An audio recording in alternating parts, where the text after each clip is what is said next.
being a personal trainer, hearing your daughter kind of say these words is probably not something that you expect to hear, especially so young. Children can often interpret the conversation that you're having about being about them, even though it's got nothing to do with them. I thought to myself, right, there's two things that I am going to have to really, really be strict about, and that was food and sleep. Like she's just said, broccoli's not nice, and I was like, why say that in front of my daughter? Like, even now, they have to try a food 3 times.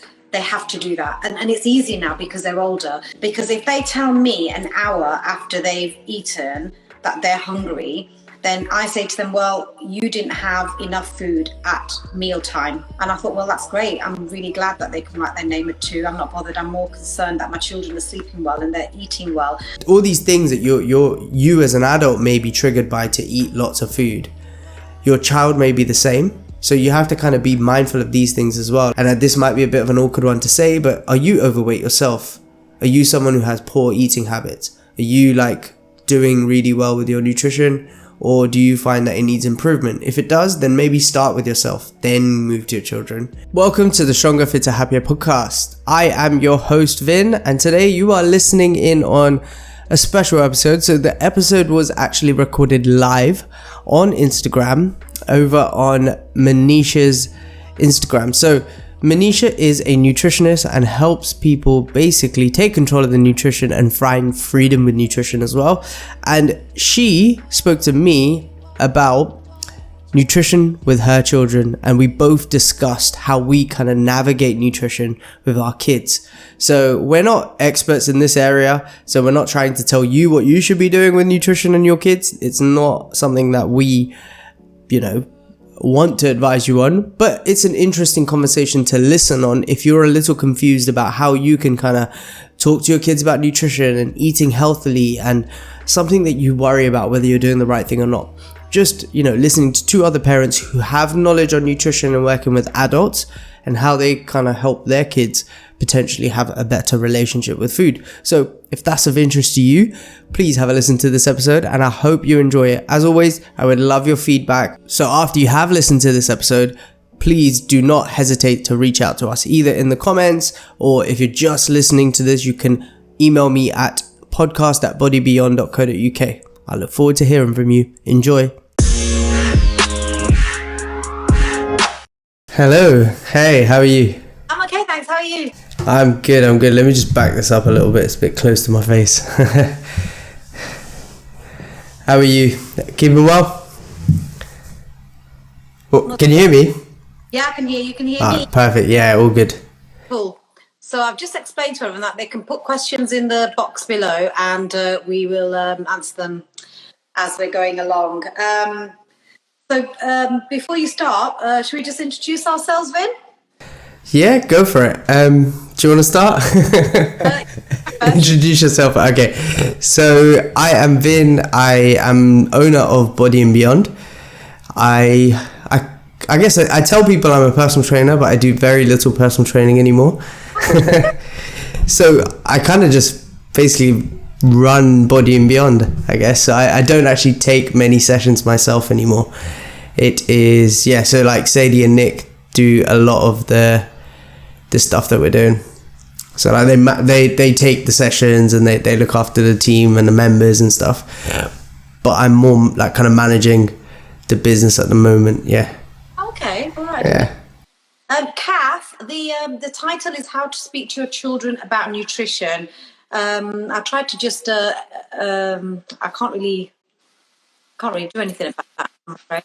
Well, not that I know how anyway. So for those people that don't know me, I'm Manisha and I'm an evidence-based nutritionist, and I've got twins who are aged nearly 10, aren't you, Ava? Ava just wanted to... No? Okay. So I've got twins aged 10, and Vin, how old are your children? One is going to be 1 next month, and my eldest daughter will be 4 at the end of the year. So she's just gone over 3.5. Okay, so they're pretty... So before we start, we just kind of wanted to say that we're not experts on children nutrition because it is a little bit specialized, and we're just going to be sharing our own experiences. Yeah. Or should we say our own challenges? Yeah. But Vin, I mean, do you want to kind of just tell everybody what led you to want to do this live? Yeah, so it's actually a bit of an awkward one, really. So being a personal trainer, hearing your daughter kind of say these words is probably not something that you expect to hear, especially so young. So so she has like a toy kitchen. So we were playing in the morning and she's like put loads of food out for me like she likes to do. So she's got all her plastic toys and like all the plastic food out, from everything ranging from like, I don't know, strawberries to donuts. Like there's all sorts out. And she's gone like, okay, you need to eat this and I'll eat this. And we're both eating together, pretending to eat. And then she's gone, I'm fat. And then she's gone, you're fat. And she goes, we're really fat now. And then she's just kind of gone off and played in the corner again. And I was just like, what do I say? Where do I go from here? I was just like blown away by it. I did not know how to respond. And I thought, okay, there's something, like, I said, where did you hear this? Like, like, who told you this? Like, I don't talk about it. Like, okay, I guess I've said it in ways or something, but not like, I haven't really spoke about, even, I try to avoid like kind of talking about body fat or like how we look and things like that. So yeah, so she's picked up from somewhere. So I'm asking, where have you got this from? Like, have you heard it at nursery? To cut the story a bit short, we got to the bottom of it, and there's a book. I don't know if you guys have heard of it. It's called The Hungry Caterpillar. Yeah. Yeah. So what happened is, in the book, the hungry caterpillar eats like loads of things for, I think it's for like 7 days. And on the last day, or the 6th day, the hungry caterpillar goes through like literally like, I think it's like 10 foods. And then it turns into like a big, and the book literally says big fat caterpillar. So she went, oh, like fat, like the hungry caterpillar. That's what she told me. So I was like, oh, okay, makes sense now. Because when she was really young, I actually used to avoid the word. I used to skip the word, thinking that it's like, you know, something that we shouldn't really describe people as fat. So I used to go big caterpillar. And then, I don't know, I thought, am I doing the right thing here? And then I just started reading the book. I thought, it's in the book and I'll just read it. I'll just say the word. So we started reading the book, and just saying the word. And obviously she picked out from there. So I had to explain, I was like, she's still young, so I can't really say like, you know, food doesn't make you fat or things like that. I literally said, food is not what makes you fat. I just said, food is good for you. Food makes you strong. It makes you healthy. And it, you know, it just gives you energy. It does lots of different things for you. It makes you happy. There's so many things food plays a role in. So I just said all the benefits of food. And I said, but it doesn't make you fat. You don't have to worry about that. Like, you can eat, and yeah, that's it. I don't think she even thought fat is a bad thing. Like, I don't think she meant it like that, but yeah. And I think it's difficult, isn't it? Because this is what we were saying, is that our children are two very different ages. So how your daughter and how I would speak to mine and how you'd probably speak to a teenager is probably very different, isn't it? Yeah.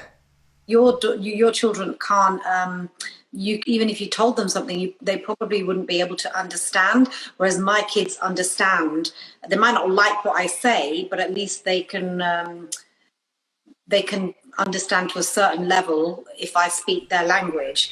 Exactly. So, but you know, it is really important because I did attend a conference where there was a I think she was a psychologist on board, and she was just talking about how the words that we use around our children are really important, because if, say, I'm talking about dieting, losing weight, and quite often, you know, sometimes my kids might hear me because I'm either, you know, leaving voice messages for someone, or I'm on a live, or, you know, I'm doing something. So I try my hardest not for them not to be around, but, you know, it's possible that they might pick on certain words, up on certain words, etc. But children can often interpret the conversation that you're having about being about them, even though it's got nothing to do with them. You know, you talking about, I don't know, the person next door being overweight, being fat, being on a diet, whatever, they take that quite personally. So it's really important that we're really aware of our language,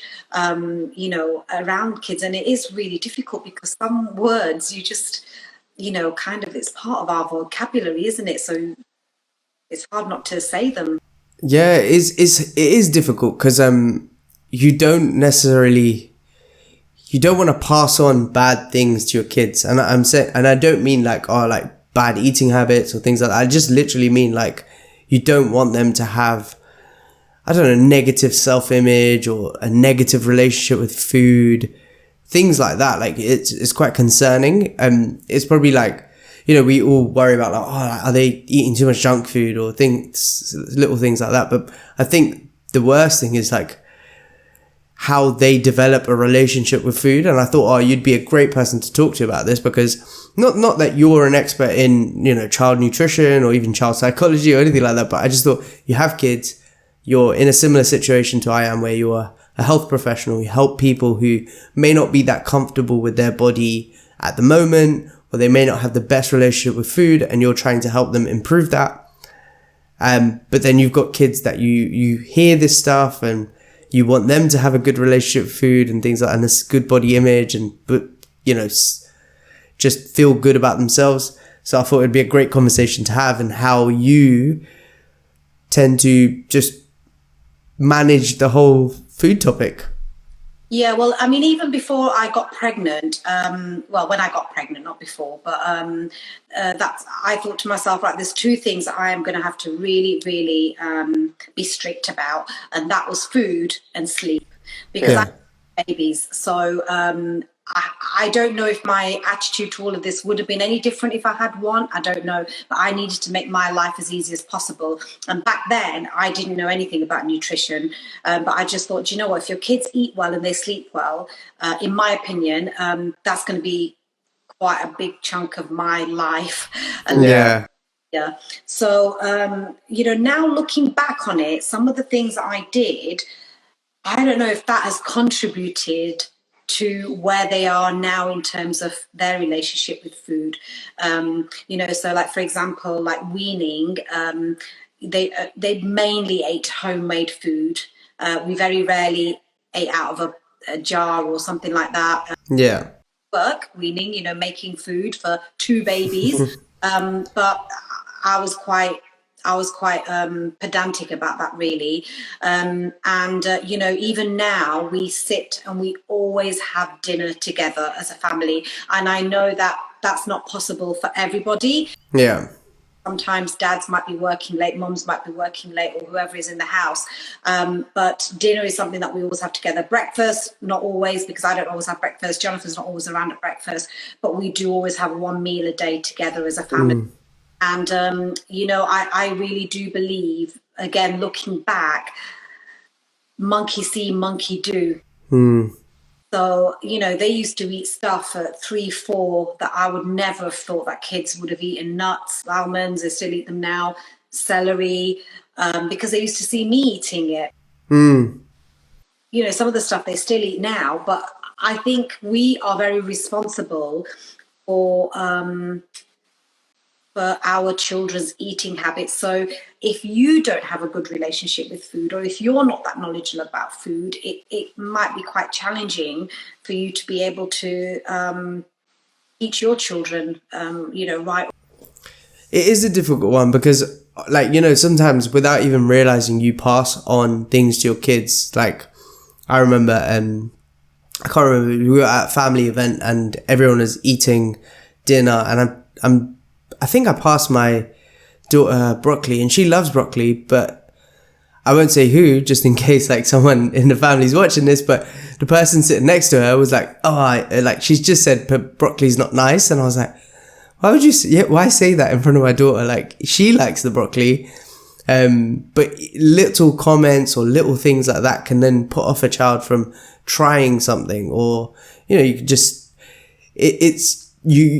you don't understand how much your kid will eat until how much they're willing to try when they see other people eating. For example, my partner used to work in childcare, so she worked in the nursery, and all the parents who'd pick up their children would be like, oh, so what did they eat today? And things like that.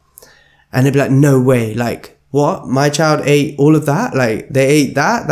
Like, and I'm sure a lot of people who are listening to this probably like can literally feel the same way. But because they're sitting communally with other children who are all trying, I don't know, whatever it is that the nursery's given to them, whether it's broccoli, you know, like a lot of schools and stuff are now very conscious of what they're feeding their children. So they're literally like looking at it like, all the other kids are doing it, so I'll eat it too. Like, my daughter will eat like rice, curry, potatoes, all things at nursery. And then we may try to give her something similar at home and she won't eat it. Because if we're not having an identical meal or we're not leading by example, she may not eat that type of food. But yeah, so you definitely have to set like an example and really like showcase what you want them to do, but by leading by example. Yeah, and I think at my children's age now, although I think I did adopt this a few years ago, a lot of what I say on here is really what I do with my kids, right? So I don't quite use the word flexible dieting, but yeah. Nutritious stuff, 20%, yeah, fine, go and have it. I think it's unrealistic to say you're never going to give your kids crisps, chocolate cakes, all that kind of stuff. But you know, that is the reality, right? If they're going to a party or doing whatever. I also, even now, they have to try a food 3 times. They have to do that. And it's easy now because they're older. Because I now give them examples of foods that they didn't like before, but now they like now. So I can't remember how many times. I think as a baby, as a child, it's like 7 or 8 when they're a baby or something. Yeah, because we've got a daughter who's weaning at the moment. So exactly that. Yeah, it's 8 times before they actually develop a taste for it. So we still have that same rule now. And you know, after the 3rd time, if they don't like it, then that's fair enough, because we don't like everything. So why would you expect a child to like everything? But, you know, I found that as children grow up, and I'm sure there's people on here watching that have got older children than mine, they do tend to like, it's nice when you're cooking a meal and they come downstairs and they say, oh, that smells nice. And then they're like, oh, you know, can I have a taste? So yeah. It's that kind of stuff that their taste buds develop over time as well.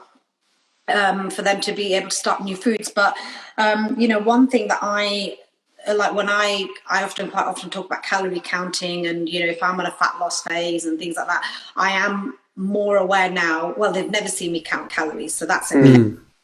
Preparing a meal, then it's done not in their sight. You know, Jonathan went through a phase of stepping on the scales when they were around, and I said, well, you know, we need to be a bit mindful about doing things like that, about what you're saying, because then they're going to want to do it, you know, exactly the same things. You know, it's really difficult, because you kind of, every parent, I'm sure, will be doing the thing that they think is right. But we all know that as an adult, a lot of how you are has stemmed from your childhood. Yes, definitely. Food, you know, so those eating habits and behavior around food is really important to get it right. Yeah, it is, and it is a bit of a hard one as well, like, because when they're very young, it's very easy. Like, I think someone just posted in the comments saying that that they tried something in the past, but it's like taste buds change, and I totally understand that, because children's taste buds do develop just like we do, but they also they become sensitive just like to adults to hyperpalatable foods. So, for example, like if you were giving your child, let's say with a meal, they've got broccoli, they've got you know, carrots, they've got things that are more bitter tasting like vegetables, but then they've also got a squash that's super sweet. They're very unlikely to have the vegetables, because they've got something that's really highly palatable and sweet. They taste it the same as we do, maybe even stronger. So if they've got that drink there, like the taste of the broccoli is not going to be quite the same. It's like when we have, like, I don't know, a sweet, and then we actually have a fruit. The fruit doesn't taste as sweet compared to like a sugary sweet that's actually been made with sweets in it. So you kind of have to be careful about what you're putting on the plate and what works together. I was weaning the kids, and I used the Annabelle Carmel book. Yeah. Combinations that she put together, I thought, God, I would never put those combinations together. But obviously, they're combined for a reason, right? Yeah. Certain flavors do kind of go together. But it's like, if you tried baby puree food, like a lot of it is with apple and things like that, and it's because it's super sweet, so the child's more likely to eat it. Then as a parent, you're like, oh, my child eats that brand of food, so and it's healthy because it's got, you know, fruit and stuff in it. I'm going to buy it a bit more often because it's a bit more palatable. Same things with like, you know, like a lot of parents say to me like, oh, my child will only eat like snacks and snack foods and not actual like fruit or vegetables and things like that. And I'm like, yeah, because well, obviously as they're older, they have a choice, but when they're younger, it's what you're buying for them. And it's, you know, even little foods that don't have lots of salt and things like that still are a bit more palatable than something like a fruit would be. So it's like I don't know, trying to eat some carrots and cucumber versus like a packet of crisp. The packet of crisp been made with fats, has been got lots of salt in it, starch. It's made to taste extremely palatable and make it difficult for you to stop eating. Yes. So if you offer your children foods like that, like French fries, pizzas, things like that, they're not saying that these are bad foods. They're definitely, like, we had McDonald's the other day. Like, I'm not sitting on a high horse saying that this is something that you shouldn't do. I just mean, like, you have to kind of pick your battles as well. Like, you can't expect them to eat their vegetables and then go give them like chips on the side with every meal, because they're more likely just to go for the chips like any adult would. Yeah. And I think it, you know, and that is a really tough one, isn't it? And Ginster has said, involve the kids in the cooking process. Absolutely. 100%. My daughter now, Amelie, she loves baking. So now she makes all the biscuits in the house on a weekly basis. So that's her job. She loves it. We make it into a bit of a fun thing for us. And like, maybe you could, you know, even at any age, you could do this. We call we have like a sous chef. So that sous chef will be helping me cook along. And, you know, I'm quite, I don't mind. I'm not quite, what's the word, cautious about my kids using knives and things like that. I encourage them to do it. Again, I don't know if that's right or wrong. No, that's I think that's a good thing, not a bad thing. I try to teach them I try to treat them as an adult, not as an adult, but, you know, as a responsible person as much as I can. But Bijal, I totally understand about, so Bijal's was put, when my kids were young, I avoided salt and, oh no, that's somebody else. Bijal said, how do you steer kids away from junk foods tactfully? In my case, my sons are a lot older and have developed bad eating habits.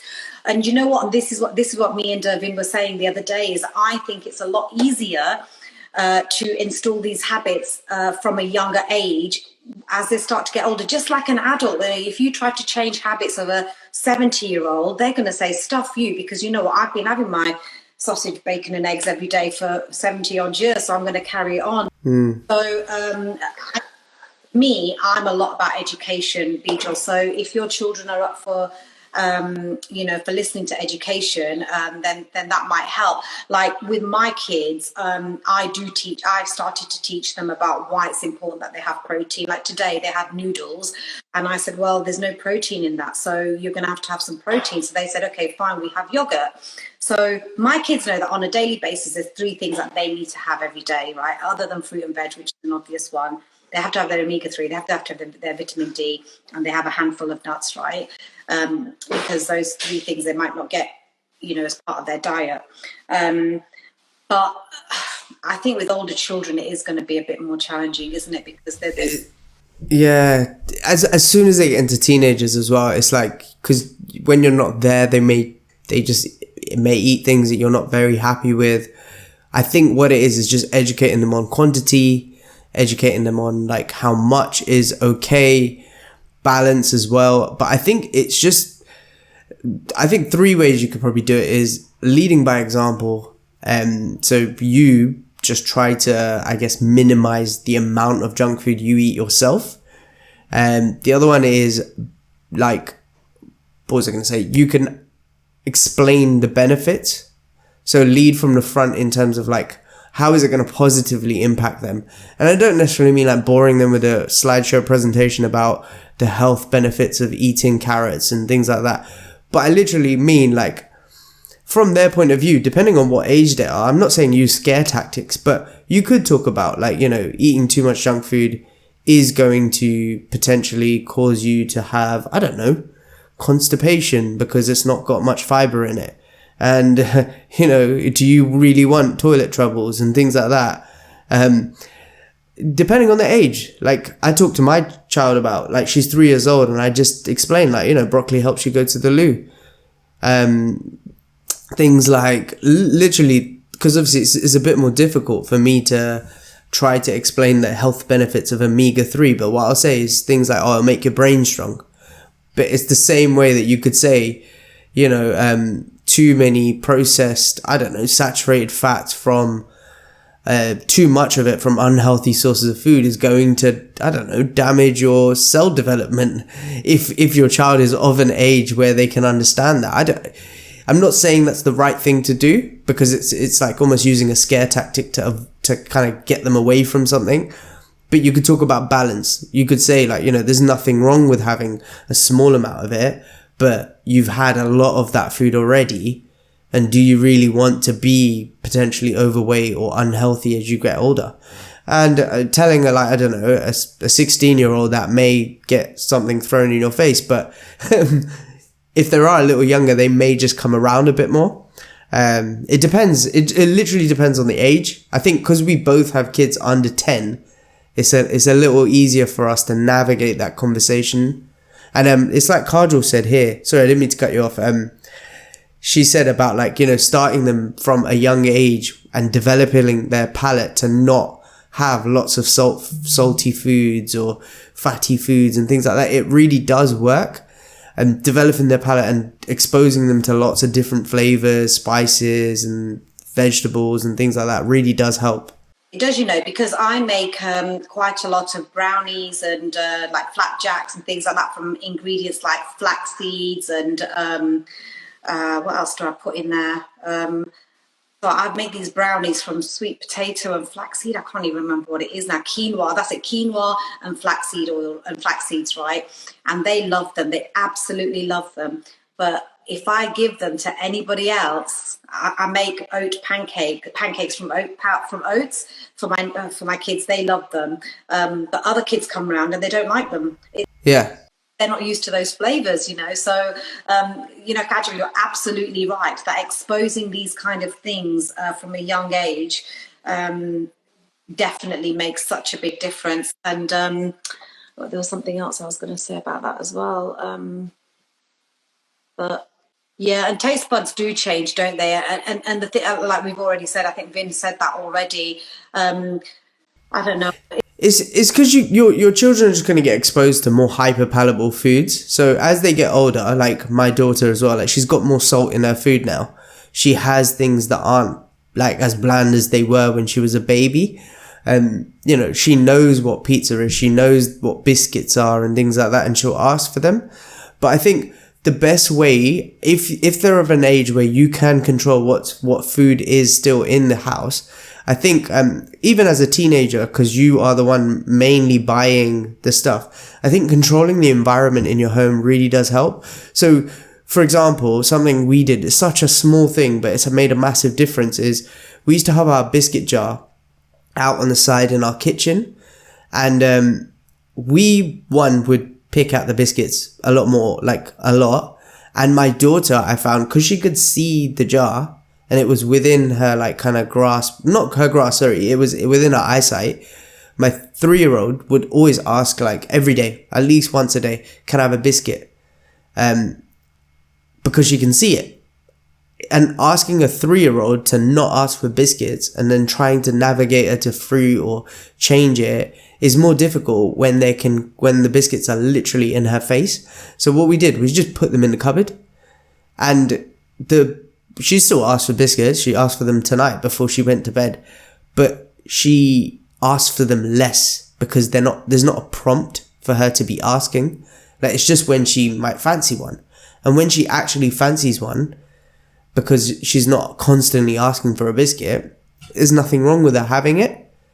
And even then, like, you can still control which one she picks. So, like, you buy the biscuits, don't you? So you don't have to buy the double, triple decker hobnob that's, drowsed in chocolate. You can find one that's lower in calories. So when your child does ask for something, you can then give them something that's still tasty, sweet, it's got sugar in it. But even that option is better for them than something else.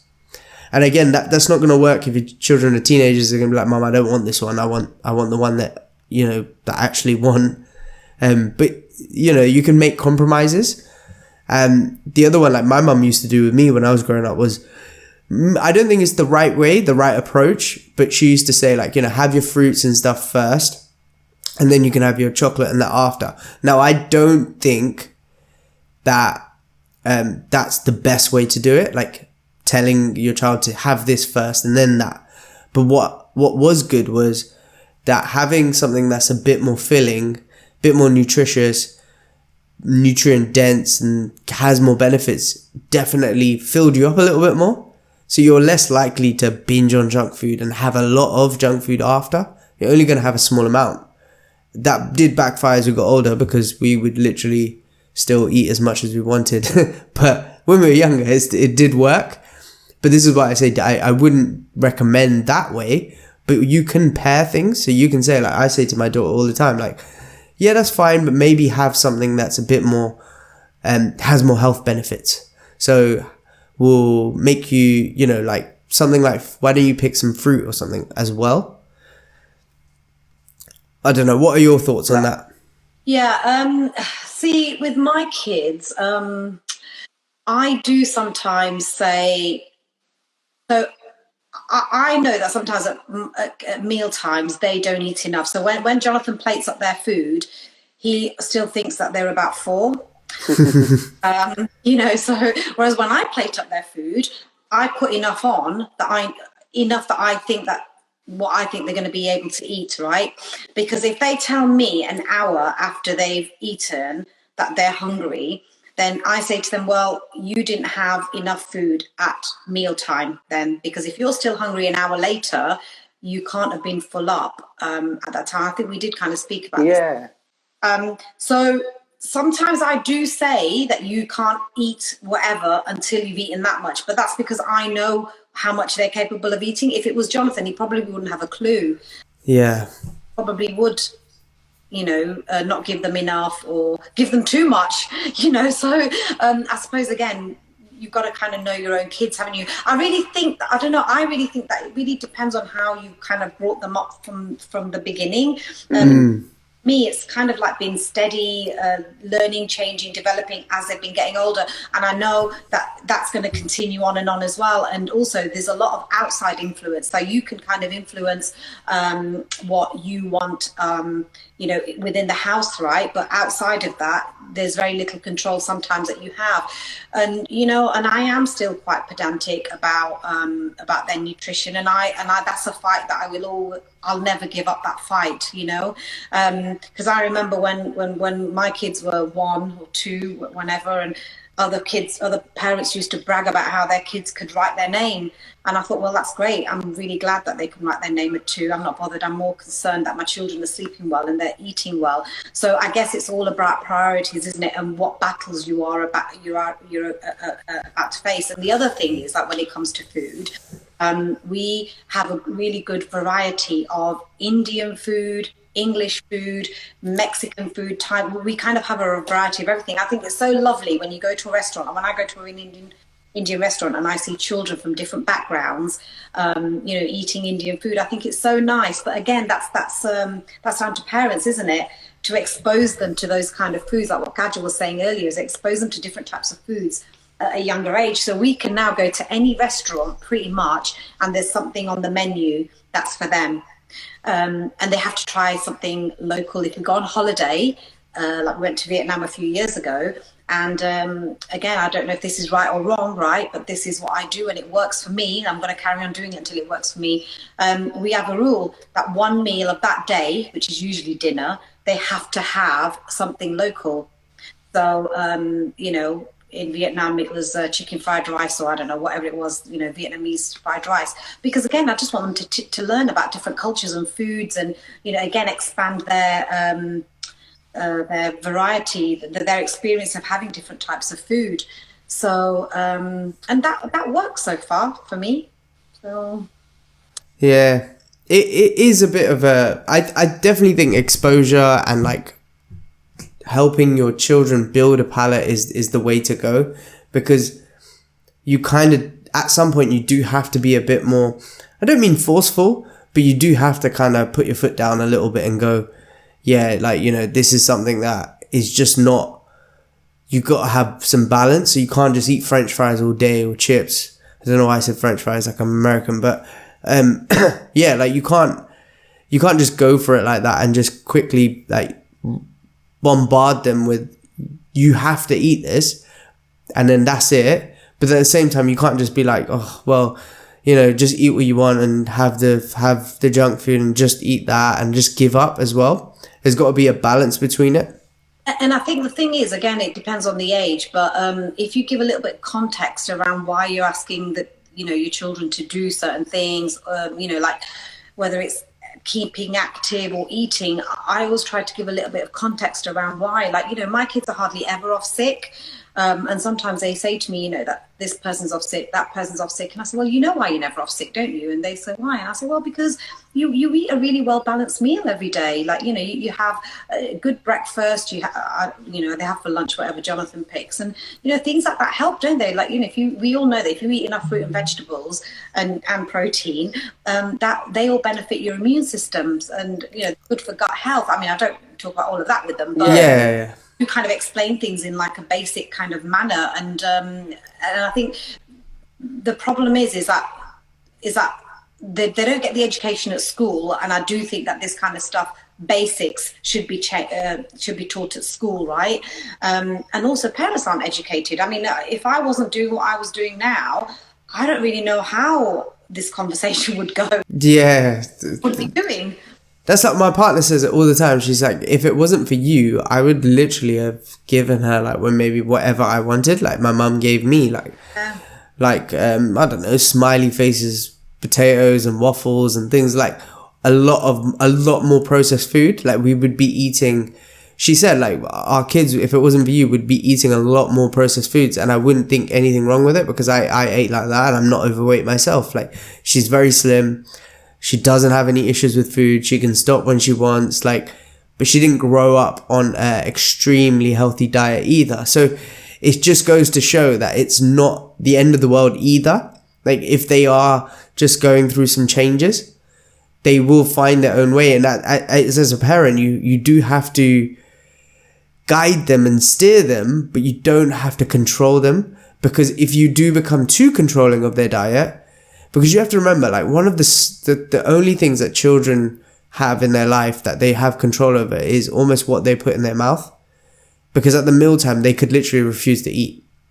And a lot of kids do that because they don't have any other way to express themselves and things like that. Like because my partner worked in childcare, like in early years and stuff like that, she speaks about this to me on that side of things, and about how much choice is important even from a very young age. Like allowing, you get, parents call it terrible twos, but what it is they're just very frustrated and they don't know how to express themselves. And it's the same thing with because they have a lack of control. They're at an age where they want to do things like put their shoes on, but we're in a rush and we're putting their shoes on for them.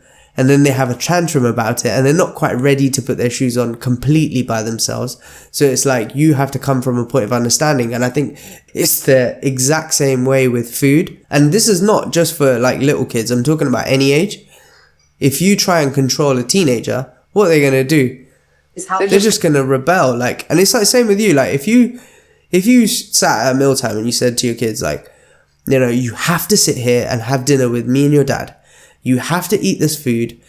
And you didn't explain that, this has benefits for this, or, even you don't have to explain the benefits of sitting together and having a meal with everyone.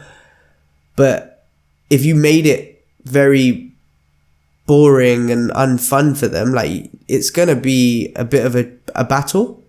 So you kind of have to make it less of a battle by allowing them some choice in the matter as well. So like even at this age, like we'll say to our daughter, like, what would you like for dinner? But not completely just give her the open, like we'll give her choices that are like, would you like this? Would you like this? Would you like this? And they're all choices that we're happy with her having. And then she then gets to decide.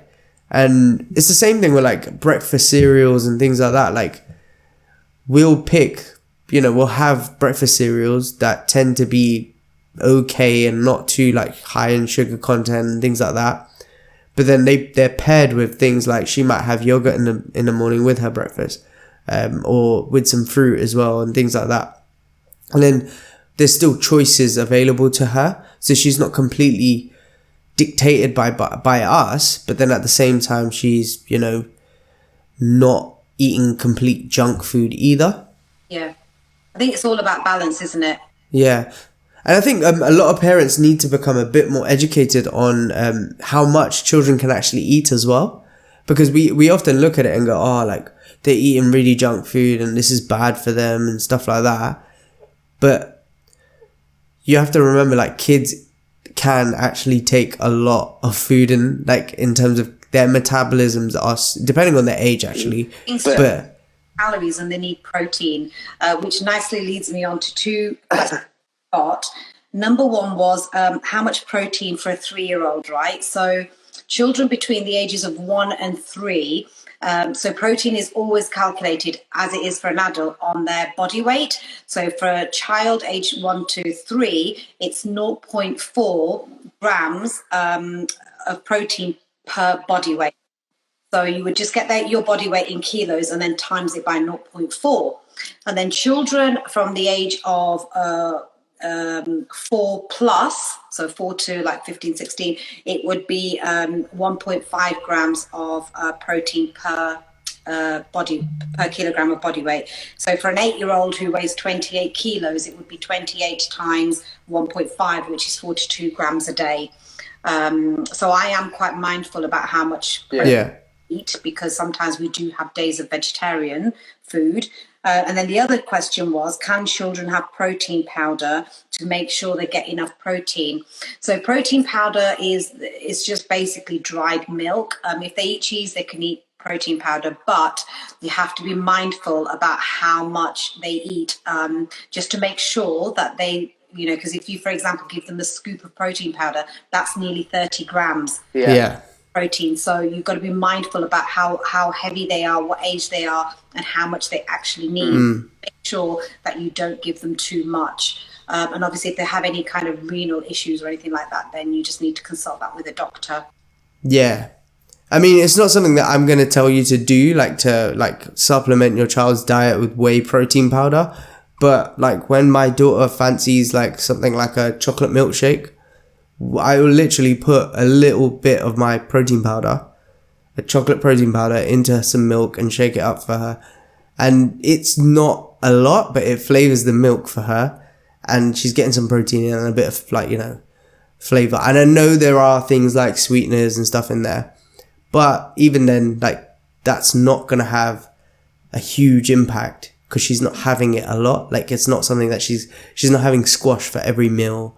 She's not having fizzy drinks and artificial sweeteners from other areas. So if you're a bit concerned about that, don't worry about it. And the other thing, if you're worried about whey protein, thinking, isn't that for like bodybuilders and stuff? Whey protein is actually even in baby formula. So, what was that? Actimel, the dried milk is similar. Yeah, so it's one of the main ingredients in baby formula, so it's not something you need to be concerned about. I get why you may, if you look at protein powder and you're like, oh my God, it's got so many different ingredients, I don't know what's in there. Yes, I understand why you might be concerned. Obviously, it's not marketed to children, so you just have to do your due diligence on which type of powder you're picking and things like that. But if you're just picking a standard whey protein, it's probably not something you need to be concerned about. And often they add things like vitamins, minerals, digestive enzymes to help with digestion, lots of different things. So there's actually some benefits in that front, as well. Yeah. Yes, it's okay. Personally, I wouldn't be using it as a substitute every time. Maybe occasionally, yes, because even though protein powder is quite high in protein, they're better off trying to get protein from food itself, because then they'll be getting all the other nutrients that comes with food, like fiber, for example, vitamins, minerals. Whereas with protein powder, yes, they'll get a decent amount of protein, but there's nothing that comes with it. So just be mindful of that. Yeah. Right, so someone said that they try to give healthy swaps, which is great. My son is 10 years old and he's overweight. He feels conscious but loves his food. How can we help him? You know what? I get so many inquiries about this, right? It's such a tough one, because if you get it, this is what I think, if you get it wrong now, how you deal with that, it could have consequences for the future. Boy or girl, it doesn't matter, but we're in a world now where, like people's images, body images, diet culture, it's kind of like everywhere. So you've got to be, I think, careful that we don't push them in the wrong direction. But personally, if that was my child and they were overweight, I would start, first of all, by reducing portions, look at what they're eating. Have they got a balance of everything that we've talked about earlier? Is most of their food coming from nutritious food? How much processed food are they having? And then more importantly, well, equally as importantly, are they active? Yeah, because I make my kids walk to school, but they don't really mind now. But if they had a choice, they would love to be driven to school every day. And I said, well, no, whether you're walking with me or you're walking on your own, you're walking. Heavily raining, so just try and keep him active, and just look at the food, what you're eating, and how often of it, really. And if he's body conscious, I think that exercise is probably more important. Not that nutrition dictates weight loss. Like, that is what's going to, like, if he didn't work out, that's fine. If he didn't do sports, if he didn't do any of that, that's absolutely fine. You can just control his nutrition and he could still lose weight without even knowing if you're going to just control his food. Why I advocate exercise movement more with children is because it gives them so much more than simply health benefits. So I actually started training, when did I start? I think he was actually about 10 or 11 when he first started working out with me. So his mum brought him in because he was quite conscious in himself. He wasn't doing too well in school in terms of like with making friends, and he felt, like there was things like bullying and stuff like that. Anyway, I started with him in terms of we just focused on exercise. We focused on him enjoying workouts. We just made them fun. I didn't get him to come in and work out like I would an adult. It was literally about games, playing, messing around. He'd literally I'd let him take my phone off me and run away from me and things, literally it was just play for the whole hour of whatever he'd come. I didn't feel like I was working. It was a bit strange like that. But for him, it was, his confidence started to improve because he was doing something that he was good at. So when he was in PE, he probably compared himself to all the other kids and he felt ridiculed because he probably wasn't as good enough or skilled in the sports that they were playing. Whereas when he was coming with me, there was no element of competition. It was just about me getting him to do something like step onto a really high step and then come down again and then go get something like a ball from the other side of the room and then run back and things like that. And because he's doing it and I'm doing it with encouragement and there's this social aspect to it, every session noticed that his confidence built. He felt like he was doing something well. He was looking after himself. He felt the benefits. I talk about how much faster he's getting, how much stronger he's getting. Nothing to do with his body. I literally wouldn't talk about oh, you've lost weight or you look slimmer or whatever. But I may say things like, because he was a boy, I would say things like, oh, look, your arms are looking strong. But not oh, you look good or you look toned or you look defined. It was about, you look strong, you look like you're getting faster, you're looking better in terms of you're more agile and things like that. And over time, what happened was he just got more confident. He just genuinely started to enjoy exercise more. He joined a football team. No, was it a rugby team at school? He started to get more involved in drama because his confidence grew, lots of different things, and he's doing really well now. He's like thriving, plays music, does lots of wonderful things. And his nutrition may still not be great. I'm not sure on that front anymore, but I know that he's like kind of fallen. He's got a value for activity and exercise, but had like a very positive benefit on like his just mindset and things like that. And I think you can do that with nutrition as well, but you could do that much more with training, because at that age, they're more likely to get more benefits from that sort of thing, especially like the social aspect of being with other people.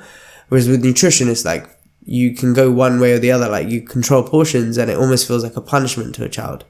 If you don't do it the right way, you tell them they can't have one of their most favorite foods because you know it's really high in calories, and it's almost like, oh, like you're punishing me for something.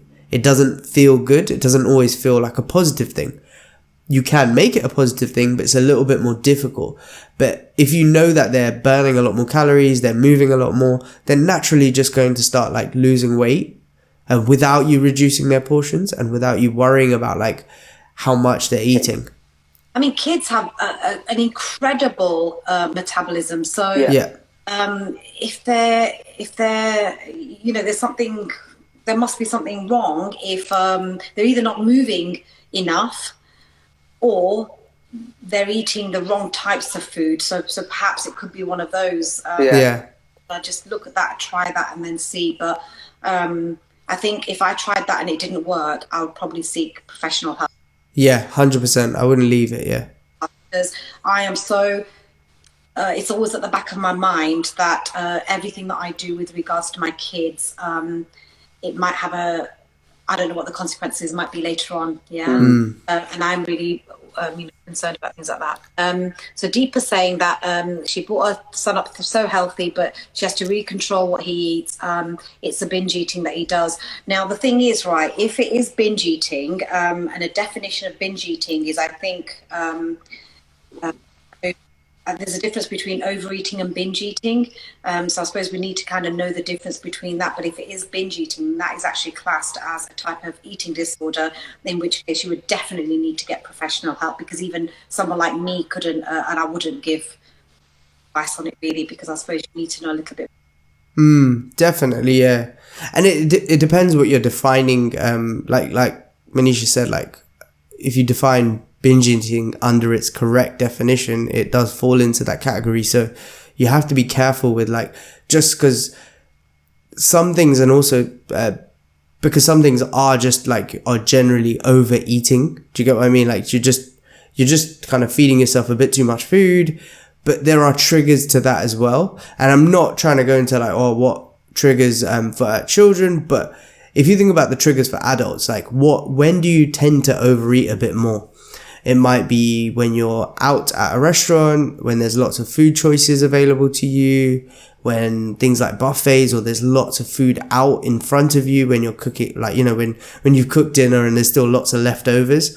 The other one is like in front of a TV and things like that. So if you're finding it difficult...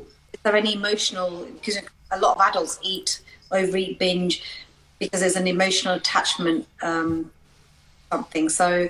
could it be like, is he going through a bad time? Is it something that you don't know? There could be quite a lot of reasons if it's binge eating. Yeah, definitely. And all these things that you as an adult may be triggered by to eat lots of food, your child may be the same. So you have to kind of be mindful of these things as well. Like, do you let your kids like eat in front of the TV? Because then they're not mindful about what they're eating. They're just eating and watching a program. So that can literally promote overeating. So I'm not saying you can never, take your kids to the cinema or watch a film with them and have some popcorn. But if you try to like kind of control the environment a bit better, where, you say like, try not to eat in front of the TV, because you might not just at least you could use it in a way that you might choke on your food. You don't have to talk about, like you're going to overeat. You could just like you would say to your child, don't run around and eat food. You can say the same thing about like, or try not to eat too much in front of the TV or things like that. At least that way you can see how much you're eating. You're mindful, a bit more mindful about when you're full, having those conversations. And words and language is really impactful as well. So a lot of the time, like we tell our kids at the table, like, well, an old school mentality is like, you must not get off the table until your plate's clear. Or are you full? Have you had enough? Like, it's not like, it's not even have you had enough? It's like, oh, you're full now, you can get off the table kind of thing. And you dictate when your child can leave. You don't trust their instincts of, I had enough now. You say, no, you need to finish the food. So if you're doing that and you're saying, using that kind of language in that environment, but then you're telling them at another point, like, oh, you don't eat till you're full, or don't overeat, or don't eat too much crisps. Like, it's a bit of a conflicting message, because you're encouraging them to overeat when you've made the meal, but then when they're choosing to overeat on their own, you're discouraging it. So what I would say is try to encourage intuitive eating. Allow them to make the decision, unless you obviously clearly know that they've literally eaten nothing and you're letting them get away with murder and just get off the table. But you can control a bit more, like, say, okay, if you feel like you've had enough, that's fine. And they're not going to starve to death. Do you get what I mean? And if they ask for food straight after that meal, then you say, well, if you really are, if you're still hungry, your dinner's still available for you to eat, you can go and finish that. Like, sometimes my daughter will say, I've had enough. And I'm like, well, I can't really tell her that she hasn't. I do encourage her to keep eating, but if she's adamant she doesn't want to eat, sometimes adults, we don't want to eat certain foods either. We've gone off it, or we don't fancy it. So, or it's gone cold and we don't want it anymore. So kids are the same. And I let her get off the table and we finish our meal. But then she might ask me for food. And I'm like, okay, well, if you're still hungry, maybe go to the fridge and pick some vegetables or pick some fruit, and you can have something like that.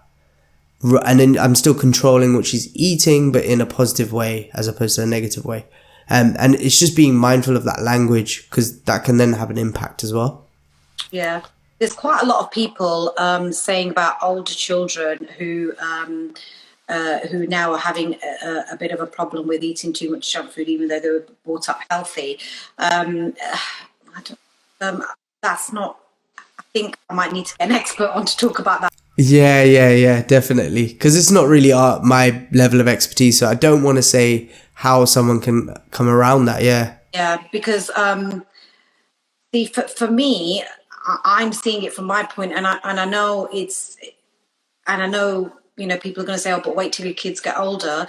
But I think a lot of this is about consistency, isn't it? Again, and developing habits, and it's no different to adults. It's behavioural change, and you have to continue that on, because if you don't, then I guess that's where, like adults, kids can go off track. And I might be wrong in saying that. I don't know, but a lot of what I would apply to my clients, I kind of apply to them on a softer kind of level.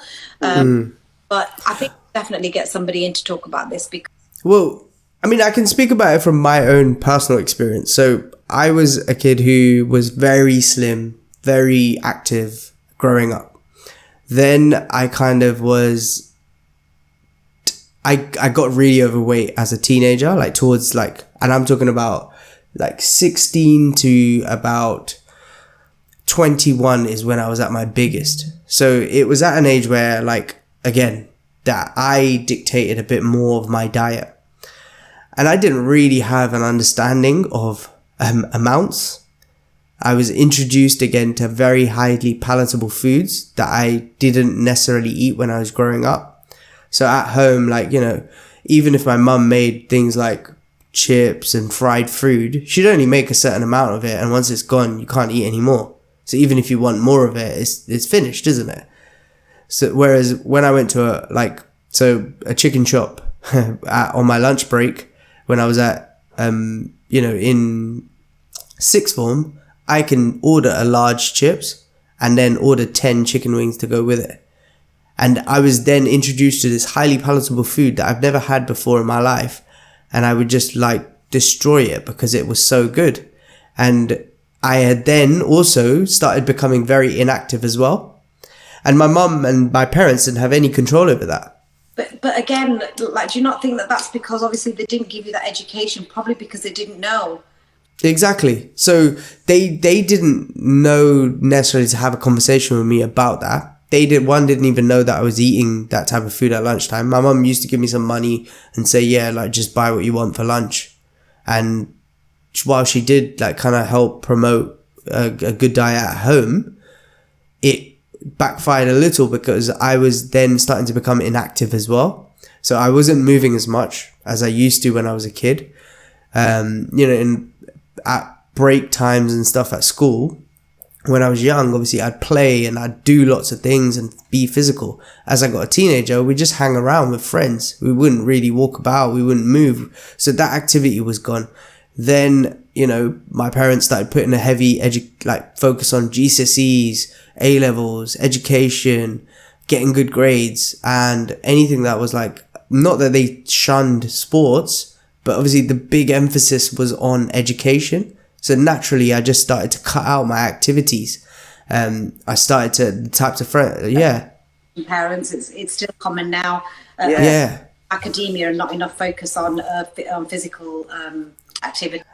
And it's not like they said don't do it. It's just they didn't talk about it anymore. It wasn't like, I used to play cricket and things like that, and then I gave that up. And it wasn't like my parents were like, oh, don't give it up. They just said, yeah, that's fine. Like, he's got more time to focus on his studies now.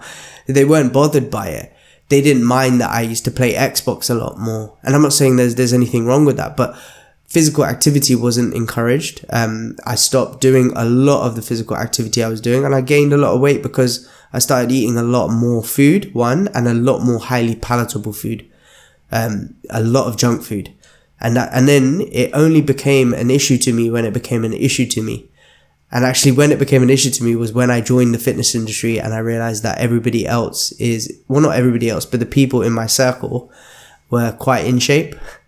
And I wasn't. So then I decided to do something about it. But it was only until I educated myself. So maybe, yes, teachers, school, things like that can promote that education. But also as we can, as parents, as our children get older, and if they are teenagers and a little bit older, we can discuss about the negative impacts of do you want to be overweight? Do you want to not be good at sports? Because if you do eat lots of junk food and you don't treat yourself well, what's going to happen? You may start to gain some weight, and don't put it on look how you'll look. You could say you may start to not be able to enjoy the sports that you do now because you don't feel good, you can't perform well. You may not be able to concentrate at school because you're not eating foods that are going to help promote concentration. You may start to get more spots and stuff because you're eating oily foods. And I don't know if that's actually a thing. I'm just saying it, but based on my own experience. But it's just about what's important to your child at that time. And you could just talk about it in a way that could actually impact them. And I think, to be honest, I think now the more that I think about it, I just think it's all about habits. Again, it's no different from adults. It's all about habits. It's all about consistency. If adults find it hard to be consistent, are you really being consistent with your children? And I can give you a couple of examples of this. My kids eat Indian food now, right? Since lockdown, they've started eating more Indian food than they ever have. Why? Because consistently my mom was around to make it. The minute she left and I stopped making it, they stopped liking it again. And now, we make it a thing now that my mom comes over. We're having dosa on Thursday, and they're really looking forward to it. So again, it's all about that consistency and changing whilst they're changing as well. And something about the habits, because I don't know how long we've got, is I went to my cousin's house not so long ago, and as I left, all 4 children were having an apple, including my 2. And anyway, I left, went on a walk, whatever, came back, and my kid said, "Oh, Mummy, I'm really hungry." And I said, "Well, why didn't you get a snack?" And she said, "Well, because we were waiting for you to come back. We didn't want to just have one without asking you." And you know what? I felt really sorry for them. I honestly felt sorry for them. I thought, God, is that a good thing that they waited for me? Or is it like, why? Like, it was a bit bizarre, really, because I thought that they would have just gone ahead and had it. But anyway. But I guess it's because you just have to let them have a bit more Not that you're not letting them have that control. I guess they just probably, maybe because of your career and things like that, they probably felt they had to run it by you. I don't know. It's because that weekend they had a lot of food that they wouldn't have ordinarily had. Oh, I see. McDonald's, I think at lunchtime the next day they had at McDonald's. So I think they were probably aware that they'd already eaten too much of the things that they wouldn't normally eat. That's what I think. Because it was just a bit of an extraordinary weekend in terms of food. I think Bijal's just put something about that I don't necessarily agree with. So she said for older children, their penny has to drop by themselves first, I think. And I think she's questioning, like, as in a question to us based on what we just said. I think it does. They need to buy in. I don't think you need to leave it to them though. So it's a bit like if you kind of saw that your child was hanging around with the wrong crowd, and they were potentially going to get involved in like taking drugs, I'm sure you would step in somewhere. You wouldn't just let them figure it out on themselves that this is bad and it's not something you do. You would kind of guide them. You may not be too pushy at first, depending on how far on the journey they are, that sort of thing. You're going to step in somewhere.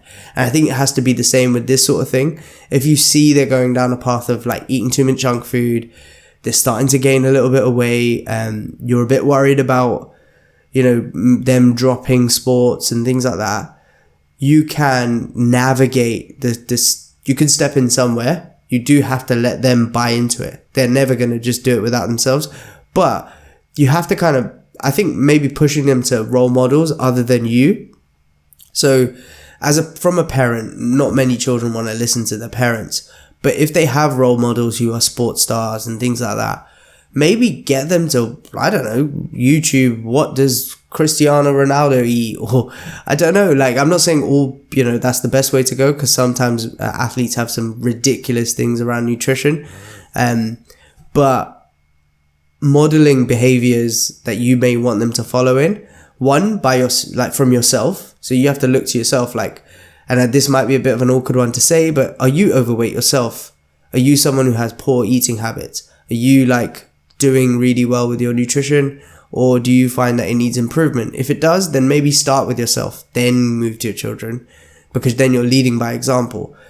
But then the same way, you could just, get them a bit more of a role model who they may look up to, they may listen to better, they may gel with, whether it's an older cousin, family member, who then may be able to explain it a little bit different from you, that they may actually take on board from. Yeah, and the thing is, like, Bijal, a lot of adults, the penny hasn't dropped. So why would it all of a sudden drop for a child? And also, we know that I don't know about children and how exposed they are to nutrition generally, but it's such a minefield. Like, I remember when I was first trying to learn about it, it was really difficult to know what to believe and who to believe, because, you've got me saying one thing, then you've got somebody else saying another thing. And, I've been having a debate today about whether we should count calories or not, adults. One person has one view, really, it could stand up as a really good argument. I've got another really good argument as to why you should. So it's really difficult, even if they are getting advice, or they're being exposed to information, is it the right information that they're being exposed to? That's why I mean that, parents have quite a lot of responsibility, but if they don't know themselves, how can they inflict that onto their children? And Jeff has made a really good point. Jeff was on my course, that kids need to eat the right amount of food based on their unique body and level of physical activity, exactly like an adult would. If you're more active as an adult, going to the gym, you're quite active outside a gym, you would be eating more than somebody who was less active. So I just wanted to address one question before we go. Somebody mentioned something about Indian food. I can't find it now. Don't you think Indian food has no nutrition with the way it's overcooked always? So when you say overcooked, what do you mean? Because I think Indian food has got lots and lots of good nutrition. The way it's cooked sometimes can be an issue. But actually, ghee is really good. All of our spices are brilliant. It's a prebiotic. We have loads and loads of good vegetables. Lentils we eat loads of. I think one of the problems with the Asian diet is it's too high in carbs, not enough protein, and if the person is inactive, then yes, that can lead to being overweight. We also have quite a lot of trans fats in our diets because of the fried food that we eat. So, I know when I go to relatives' house, not in the UK, funnily enough, I mean India, everything is fried. So, you can now have samosas that you can put in the oven, fryer or whatever. So, personally, I think Indian food is actually really. I agree, yeah. And do you know what it is? Often it's just a case of how much and what's on the plate. So like Manisha said, like sometimes it's carbs on carbs on carbs on carbs. And then just the amount of food on that plate is a bit too much for most adults who are very inactive. So we work with like mostly women, most of them are Asian, and most of their goals are to do with improving their health, improving their well-being, but also to lose weight. And when they do that, the first thing that we work on is getting them active, is the way that we do it, because, we're training oriented. But then we also look at nutrition, and without complicating everything, the first thing that we do is just get them to be mindful of how much they're eating. So we'll get them to keep a food diary, track how much they're eating, not change anything. We give them like the amount they should be eating in order for them to lose weight. And often most people just kind of use it as an eye-opener, like, whoa, I'm eating so much more than I should be. How can I correct this? And then we help them based on the individual. So it would just be about like making some reductions and then replacing it with foods that are still filling, but maybe lowering calories. And that could literally be something like changing your plate to be a bit more like vegetables and things like that. And it's the same stuff that you could do with your children. Like introducing a bit more vegetables, a bit more nutrient dense food that isn't so high in calories, but still filling for them. So they're not going hungry. Then your children are not on a diet, but they're eating lots of food that are going to provide them with nutrients, make them stronger, make them, healthy, make them still have energy, not go to bed hungry, but also be probably the right amount of food for them. Yeah. So I think we're going to end it there because I'm 10 and anyone was watching it on replay, they might have switched off by now. You definitely probably switched off by now. So thank you everyone for joining, and thank you Vin. I'm going to tag Vin on the live, so if you want to go and follow him and take a look at their page, then feel free to do so. Well, thanks for having me on. It's been a pleasure. It was great speaking to you. And you too. Thanks everyone for joining. Thanks a lot, guys. Bye.